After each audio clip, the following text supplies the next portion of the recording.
Patuloy po ang pagbaba ng level ng tubig sa Luzon reservoirs. Ang detalye mula kay Mobile Journal, Francis Orso.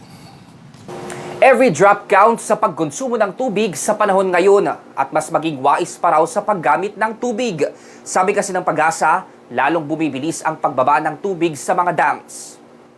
Nasa 10 metro na ang pagitan ng current elevation ng Angat Dam mula sa 212 meters normal high level nito. Nitong Marso, mas lumaki pa ang nababawas na tubig kada araw sa Angat. Mula 0.18 meters na average decline noong Pebrero, umaabot na yan sa 0.30 meters ngayon. Paliwanag ng Pag-asa, dahil yan sa mabilis na water evaporation dala ng init, kinakapos na tubig ulan dahil sa El Nino at malakas na household consumption sa Metro Manila. Pero normal pa rin daw yan sa ngayon.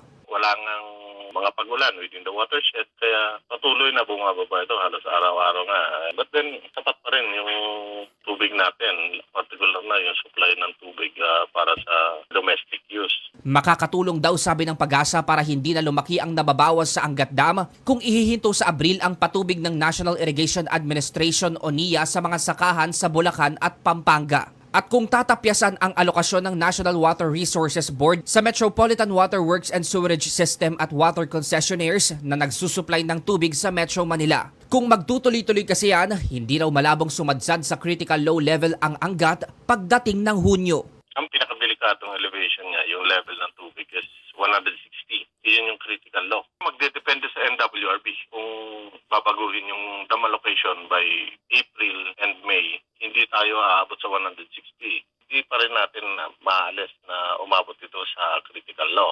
Ilan pa sa mga binabantayang dam ngayon ang San Roque Dam, Pantabangan at Magat Dam. Nasa 10 to 12 meters na lang kasi ang layo ng mga yan sa kani-kaniyang critical low level. Pero sa Magat Dam, nag-anunsyo ng ihihinto ang supply sa irigasyon sa Abril at Mayo. Inaasahan namang makaka-recover ang mga dam sa bansa kapag nagsimula na ang tag-ulan sa Hunyo. Pero muling nagpaalala ang eksperto sa publiko na ngayong may El Nino, maging matalino at wais sa pagkonsumo ng tubig.